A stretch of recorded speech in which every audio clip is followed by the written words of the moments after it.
it's time to talk managers, because let's face it, some are great, some are nightmares, and most are somewhere in between. We know plenty of managers are watching, so listen up, because if a business wants to stay competitive, it has to be managed properly. And we've got our expert here to tell us what makes a great manager.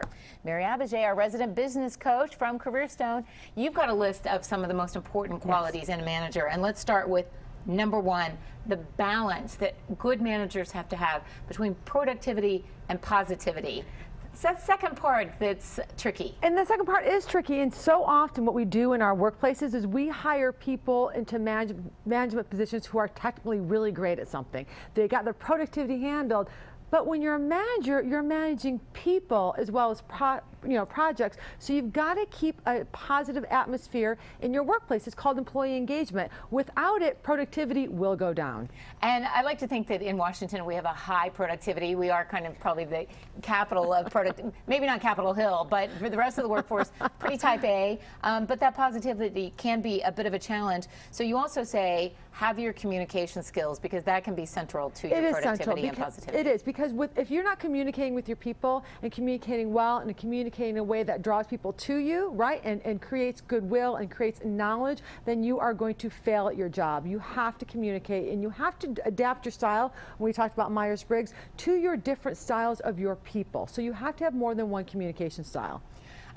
Two that I want you to explain on your list. First one, the ability to build relationships up, down, and across. What do you mean by that? Well, so the workplace is a social system, right? And you get work done with other people, sometimes around them, but often with them. So if you're going to be a great manager, you need to build relationships with your staff, right?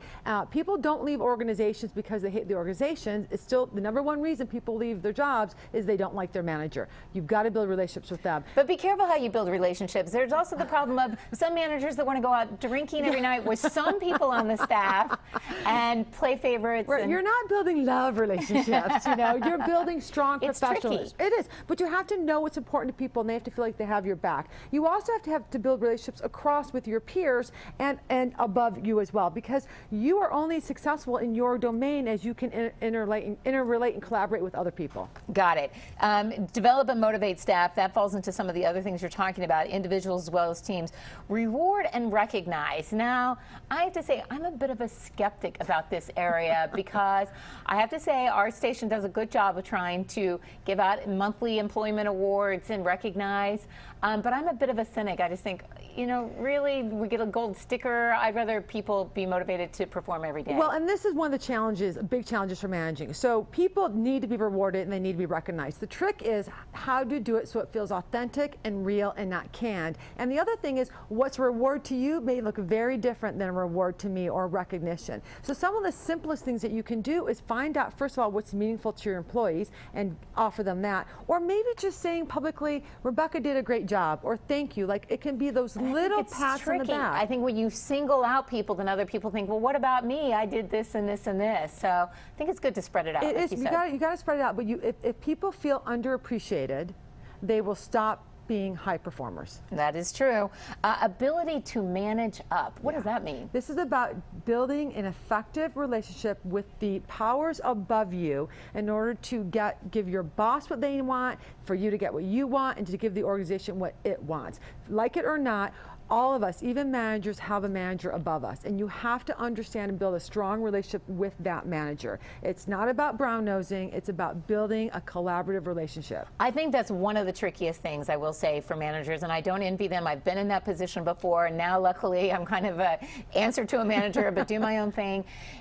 So it's tricky to have a good relationship with the boss without looking to your underlings like you're just doing the boss's bidding, or to have a good relationship with your underlings while still looking to the boss like you are on their side delivering for them. That's exactly right. You are in the middle. You're like Moe and Larry, Moe and Curly. Like, you're in the middle. You're getting it from both ends. And the only way you can survive and be effective is if you build authentic, powerful, professional relationships with both sides. So both ends feel they're being heard and attended to, because you are going to be the real man. It's not always the most fun job. No, it's not. And you can't always have the most friends of anyone in the office. Well, and that's something really important. You have to be really careful when you build relationships that you're not becoming friends with your employees. That's a wholly different animal. The time I had the most management responsibility, I had the fewest friends, but probably as it should be. I got along with everyone. I just didn't feel like then I could then socialize. Yeah, because you have to be careful about that. You're right, because that's a whole ball of wax you don't want to go into. We'll do that a whole nother show. Mary Abbajay, thanks as always for joining us. Thanks, we'll see you Rebecca. again next time. And stay with us. Up next, is now a better time to get a bank loan to buy a house or expand your business? We'll talk that and much more in the Roundtable coming up right after the break.